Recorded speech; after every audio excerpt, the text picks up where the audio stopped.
Right. Most Americans believe that if you work hard and full time, you should not be poor. But the truth is that many working families are, and many low-income breadwinners must hold down multiple jobs just to survive. It's 2005. With stagnant wages and an economy that is growing for some but clearly not for others, more and more people and their children are simply being left out and left behind. When work no longer supports a family, the existence of a genuine opportunity society and the ethic of work itself are at risk. 2005.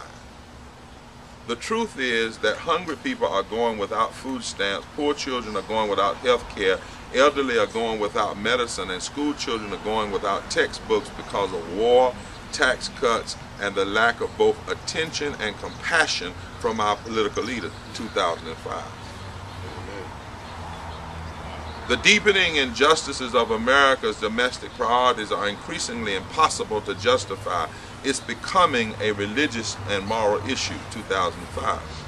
We have astounding statistics like these. 1 of every 6 children in America is poor.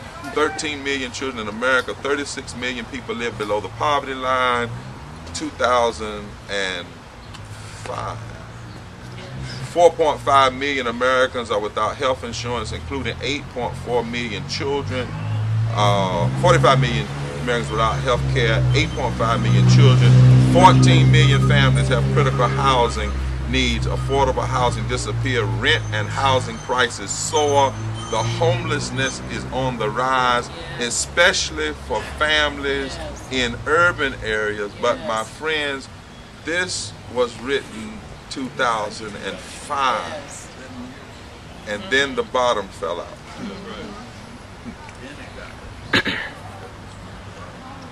And the greatest recession since the Great Depression occurred, and poverty went from bad to worse because we did not address the issue then.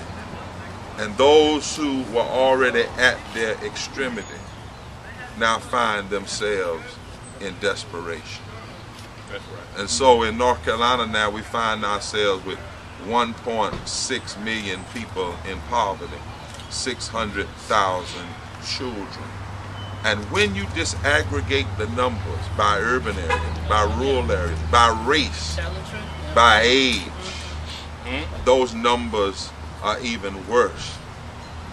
So it was already here in 2005. So one of the things we challenge here is that we've been talking about this recession wrong, because so many people have said, well, things got bad in 2008. But the reality is, for the poor, for those on the margins, things have been bad for a long time. 1.6 million people in poverty today. Melinda Lawrence often reminds us that's the same number of people that were in poverty in North Carolina in 1960. We ignore this side of North Carolina at our own peril. We dismiss these realities at our own destruction. We have a mindset in our public policy and in our private policy of attention violence. We do violence to the poor because we refuse to pay attention to them. That's right. Otto Schwammer calls it the blind spot of conscience. Our political leaders talk about the middle class and the wealthy. Republicans try to be the champions of the wealthy, Democrats the champions of the middle class, and the poor get left out of the conversation. The purpose of this tour is to tell and show the truth. Because if we see the truth and hear the truth, only then will we perhaps begin the hard, righteous work of transformation.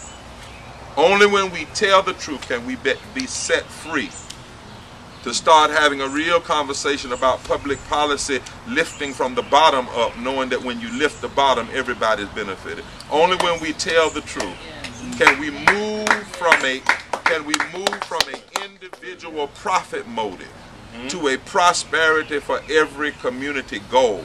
life, liberty, and the pursuit of happiness for everyone. Only when we tell the truth and see the truth will we understand, unless we ensure high quality public education for every child, we actually drive poverty worse, make it worse.